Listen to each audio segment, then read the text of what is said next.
This is John Daly on a little sagebrush-covered mesa overlooking the Mission Alamo.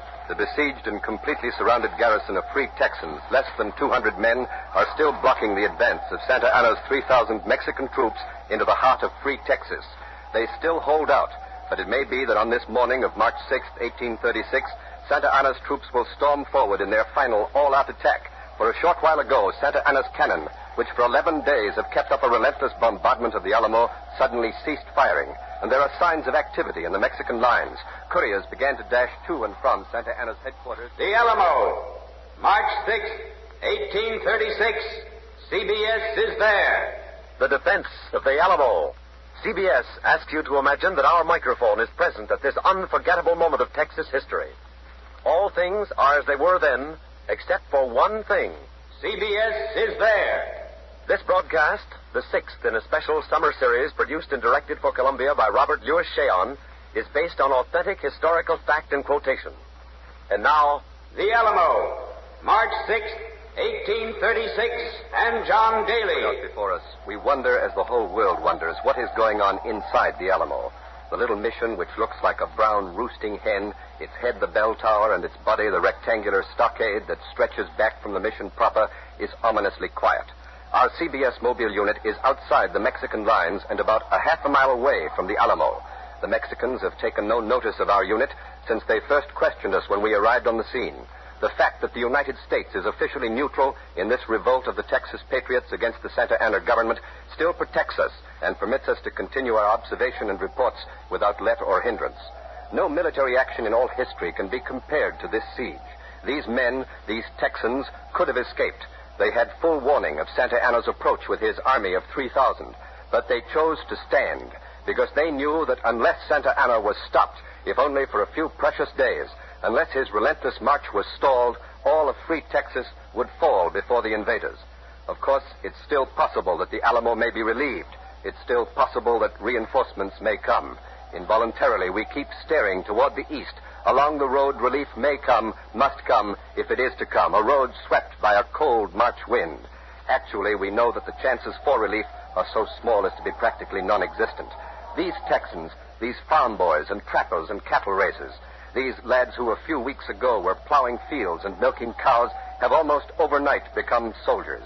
And meanwhile, one of the most puzzling aspects of the situation has been the continued silence of the portable radio transmitter we know to be inside the Alamo. Our technicians have been on the alert constantly, day and night, but so far we have not been able to get any signal from within the walls. Meantime, the panorama of battle stretches out before us. It looks like some toy battlefield, but we know it is real. The bodies of white-clad Mexican soldiers sprawled on the ground are real. The red blood flag denoting no quarter flies from Santa Anna's lines. Soldiers always say that waiting is worse than battle. We know what they mean now, but we will wait here. And this is John Daly, returning you to the temporary capital of this infant nation, Washington on the Brazos, and Ken Roberts. this is Ken Roberts inside the small, rude, unpainted building which houses the Free Texas Convention, or Consultation as it is called.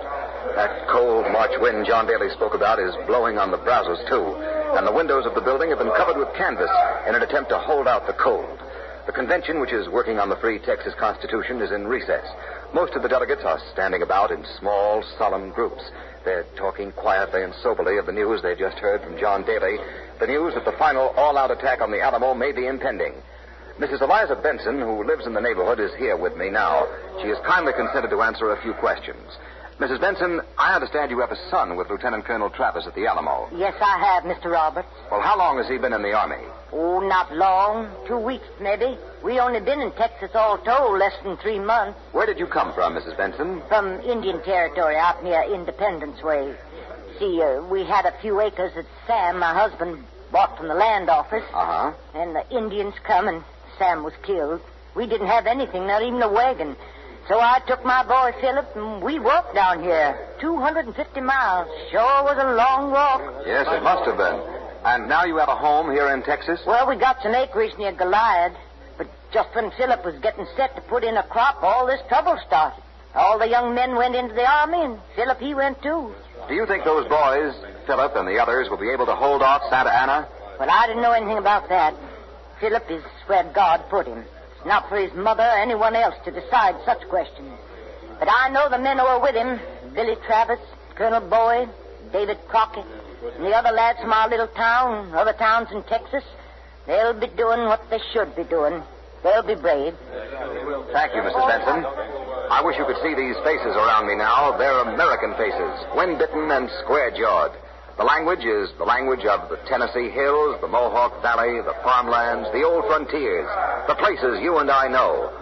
Although until 4 days ago, when the Texas Declaration of Independence was signed, this land had been politically foreign, it has long been culturally and physically allied to the United States.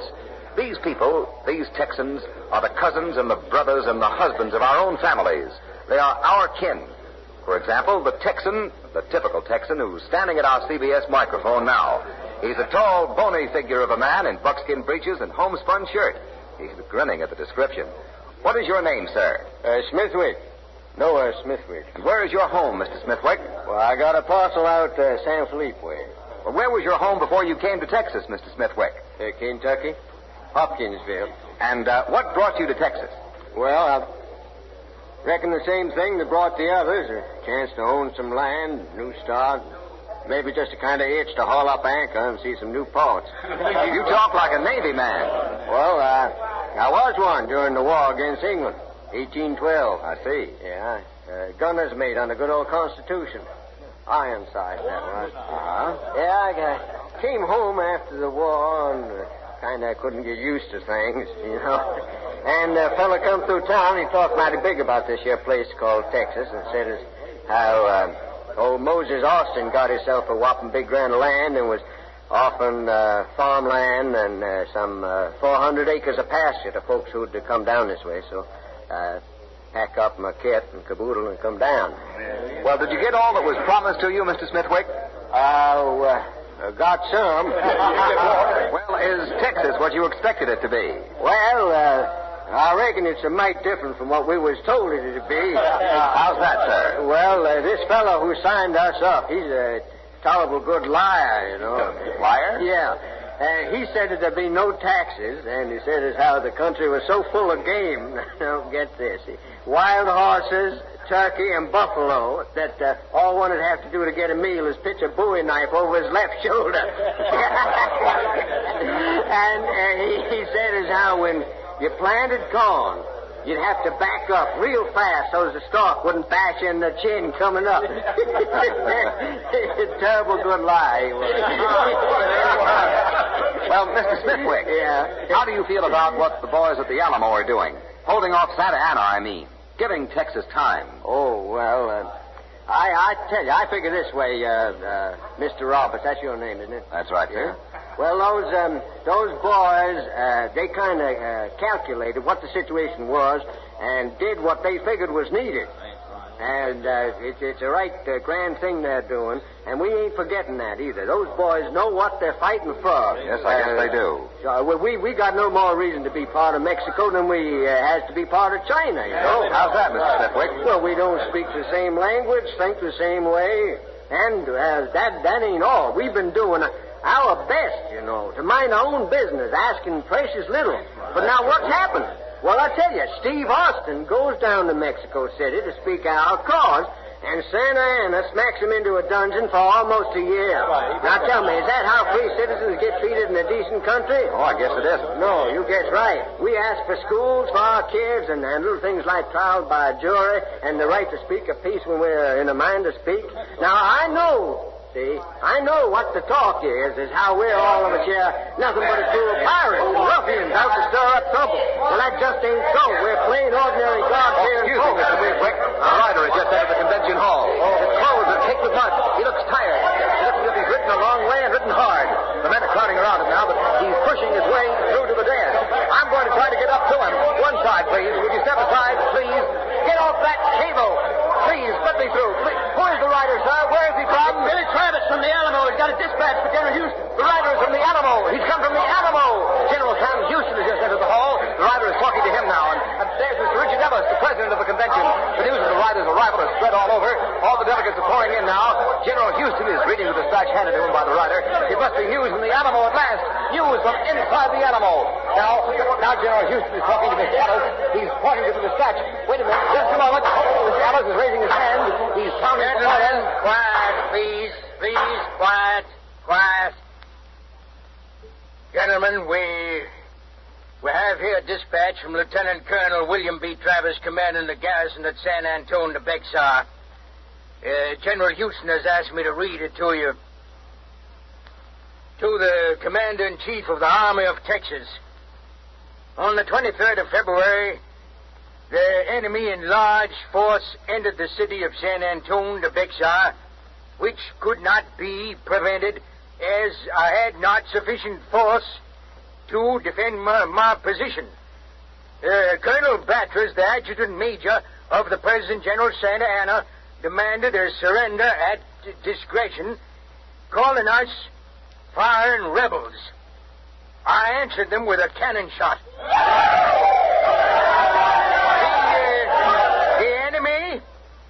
The enemy commenced a bombardment with a 5-inch howitzer, which together with heavy cannonade has been kept up incessantly ever since.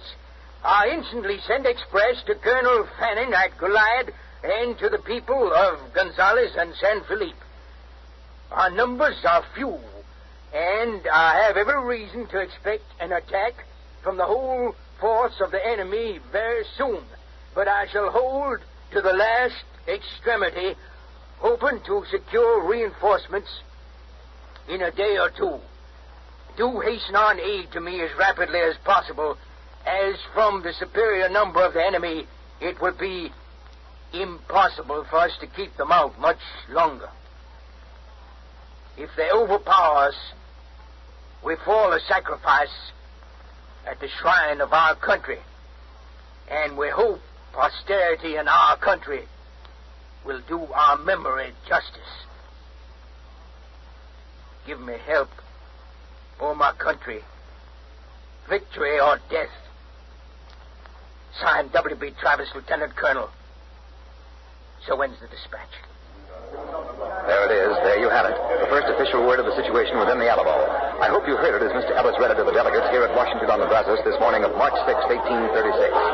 Although the dispatch confirms everything John Daly has been able to report to you from the CBS mobile unit, although most of the information contained in the dispatch is already known, still this is the first official word that has come through from the Alamo itself since it was besieged 11 days ago. While the dispatch was defiant, almost heroic, its meaning is clear. The situation was desperate then when there was still hope for reinforcements. It is even more desperate now that hope is dim. Mr. Ellis, General Houston, and some of the delegates have been holding a consultation. Mr. Ellis is calling to order again. Gentlemen, quiet. Quiet, please, quiet. General Houston, I will now give you your orders. As Commander-in-Chief of the Texas Army, you're ordered forthwith to repair to such place on the frontier as you may deem advisable. You will proceed to establish headquarters and organize an army, and you will require all officers of the Army of whatever grade to report to you. And, as it is impossible at this time to determine any particular line of action, you will act according to the emergencies of the occasion and the best dictates of your own judgment for the purpose of protecting our frontier and advancing the best interests of our country. Thank you, sir. Good day. You have just heard General Houston's orders as given to him by Mr. Ellis. The general has saluted Mr. Ellis now.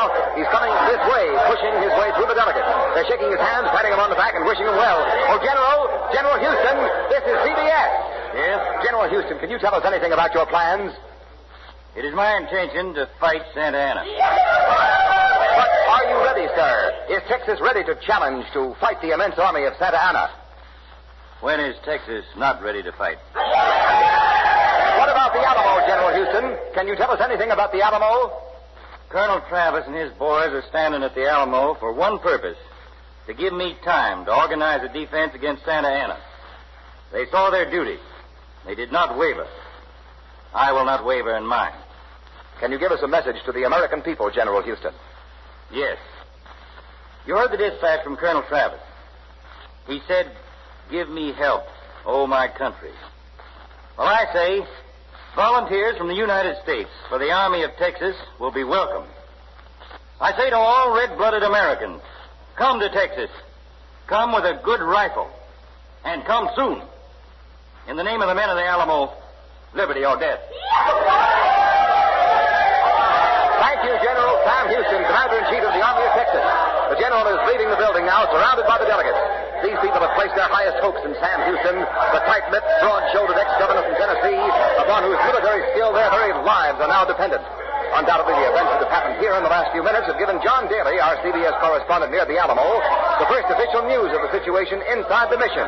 So now, John Daly.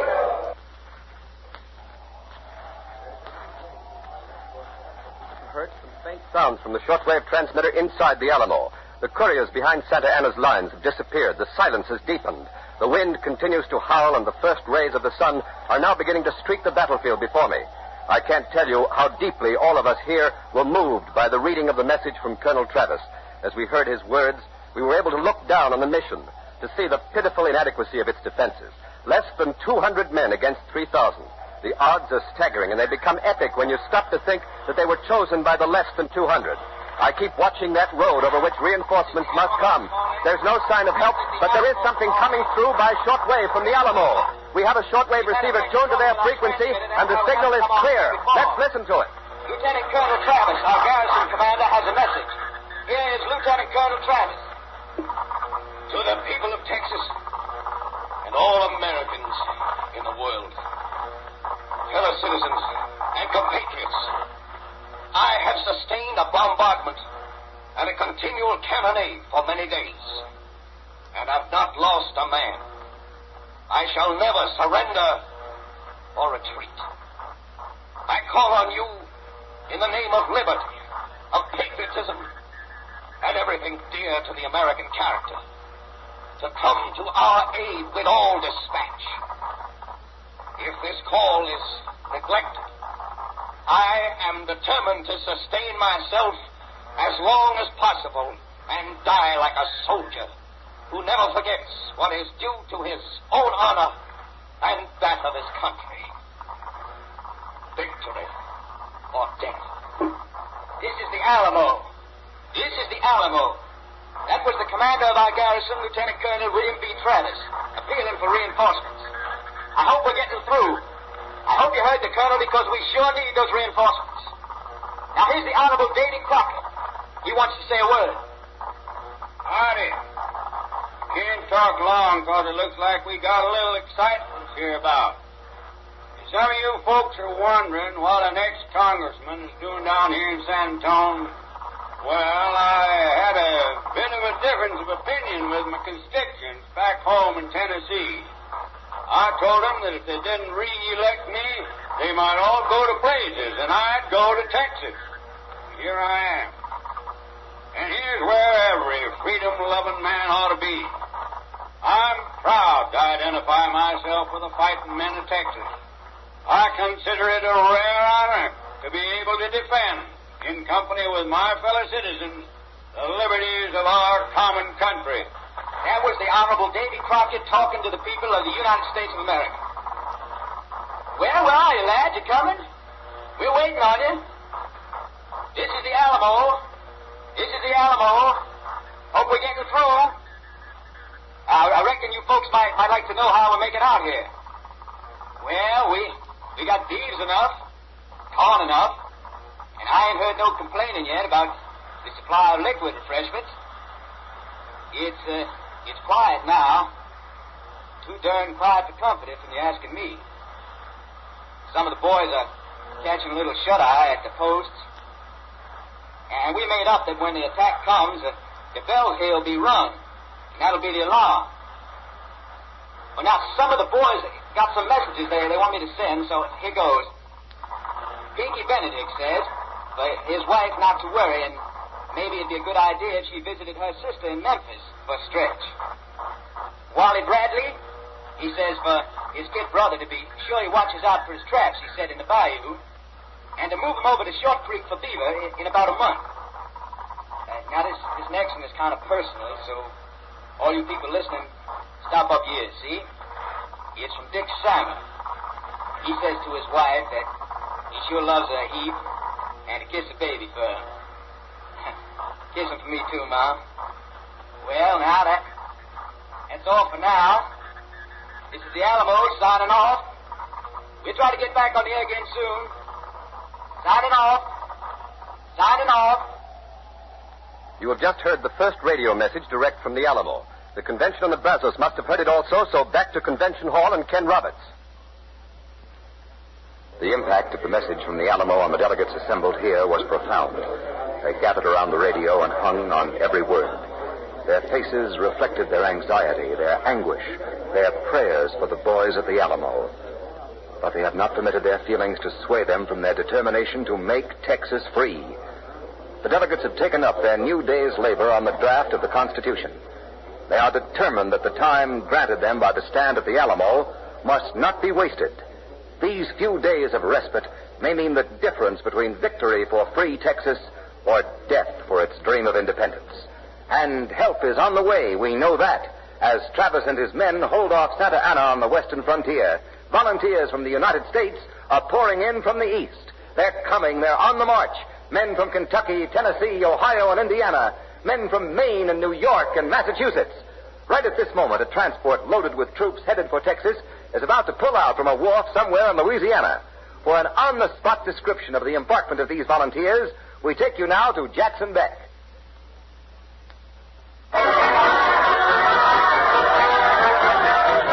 This is Jackson Beck on the wharf in Louisiana. A crack regiment of militia, Colonel Thomas Watson commanding, is aboard ship and ready to sail for Texas. There's a band here on the deck serenading the boys, and hundreds of people have turned out to see them off. I'm not permitted to give you their exact number, but I can tell you that the number is not meager, and the men are packed with fight. For the past few days, ever since news of Santa Anna's advance and the siege of the Alamo reached New Orleans, an air of wild excitement has spread over the city. Though the United States government maintains a strict policy of official neutrality, it is inevitable that the natural sympathy for the American colonists in Texas should be translated into action. Enlistment officers are on every street corner. The roll of volunteers swells every hour. Beside me now is the man who commands this detachment, Colonel Tom Watson. Colonel Watson, it looks like your men are anxious to get to Texas. Anxious, huh? If that steamboat don't sail fast enough, I reckon as how they'll get out and swim. We're all anxious. We're proud to be able to lend a helping hand to our brothers of Texas. To fight for freedom, sir, is man's greatest privilege. If the boys at the Alamo are listening, here's our message to them. We are coming. We are marching to Texas. Victory or death. Thank you, Colonel Watson. There goes the ship's bell. She's ready to go out. Colonel Watson's going aboard. The excitement of the crowd is now at peak level. The lines have been thrown off. There's the ship's whistle. Big side wheel is beginning to turn. You can probably hear it, threshing the water as the ship gets underway. Now the crowd's going stark raving crazy. This is the CBS studio in Washington on the Brazos. We have interrupted Jackson Beck because we have a report of action at the Alamo. We take you now to John Daly. Santa Anna has begun the attack on the Alamo. The Alamo bells are sounding the alarm. The Mexican bugles are calling for the charge. We can see it all. It's like a play on a stage spread out before our eyes. The Mexican infantry, dragging escalades to scale the walls, is pouring over the little patch of ground that has separated the Alamo from the Mexican forces. They've been met with a withering fire from the Texans' rifles and small cannon. But although Santa Anna's men are falling like flies, they're still pressing forward. The ground is covered with bodies. The Mexican losses will be terrific no matter what the outcome. But no one can doubt their bravery. Some of the escalades are against the walls of the Alamo now. But as far as I can see, not a single Mexican has yet been able to scale them. The smoke and the dust of battle has settled like a pall on this bloody scene. We can hear gunfire, the shouts of officers, the moans and the screams of the wounded. It's a ghastly, horrible glamour of blood and war. There seems to be some slackening of fire from within the Alamo, and Mexican troops have rallied and are storming the walls once again. They're up on the escalades. I think they've mounted the ladders and are getting inside the Alamo, but there's so much smoke and dust, it's impossible to be sure. Here come the Mexican cavalry. About 1,000 horsemen, they're charging across the field. Their sabers are glittering in the sun. Their horses setting up a terrific cloud of dust. The Alamo is calling. Our shortwave receiver is blasting a message. The Alamo is on the air. I'm here in a little shop. I can see them pouring over the wall and dropping into the courtyard. It's a whopping fracas, you take it from me. Over yonder way, or some kind of a scaffolding or something, Colonel Travis has set up a little cannon. got it aimed right smack at the courtyard. Clean them out like a broom cleans red ass. But it ain't stopping others from coming over the wall. They're coming even faster. Travis and his boys are trying to reload the cannon. But now the Mexicans have opened up. They're firing point blank at him. Travis is down. He's down, but he's still got his pistol. Look at that. He's aiming at one of the officers. Got him. Now they're headed this way. Some of the boys here squatted down in back of the windows and doors. We ain't got time for reloading. And they're coming straight on at us. The boys have turned their rifles upside down. They ain't gonna walk in like they see it was a meeting house. You're listening. This is the Alamo. All still here. Still fighting. And whatever happens out there, you keep right on fighting, understand? Reckon how the boys can use an extra hand. Travis is dead. Boy is dead. But we ain't. Not yet. Mátalo! Mátalo, señor! Mátalo! This is John Daly. The signal from the Alamo has failed, finished. The flag of Texas is coming down from the mast. The battle is over. The Alamo has fallen. We remember the blood-red flag, the no quarter sign which flew from Santa Anna's lines, and we wonder how many Texas survivors there are, if any. Santa Anna has promised there will be none, and Santa Anna is noted for his cruelty. He has gained the Alamo, but strictly from a military point of view, he has lost something far more precious, surprise and time. If the defenders of the Alamo had not held him here for 2 weeks, if they'd permitted him to march eastward into the heart of Texas, it's impossible to say what the consequences would have been for Texas' dreams of independence. But now, because of what these less than 200 heroes have done against the enemy's 3,000, now Texas has a fighting chance for freedom. Undoubtedly, they've won for themselves immortality. Undoubtedly, they'll never be forgotten. There will be others who will take their places. Of that you may be certain, for Texas has only just begun to fight. And at this very moment, General Sam Houston is gathering an army of volunteers, men who will soon be ready to take the field against Santa Anna, men who are even now dedicating themselves to avenging the slaughter here. Mexicans are still scaling the Alamo walls amidst the confusion of the littered savages. San Antonio, March 6, 1836. The Alamo falls, but Texas independence is saved. You have been listening to CBS Is There, the sixth in a special summer series of broadcasts of famous events. Next week, The Roman Empire, August 26, 79 A.D. Mount Vesuvius erupts and destroys Pompeii. CBS Is There.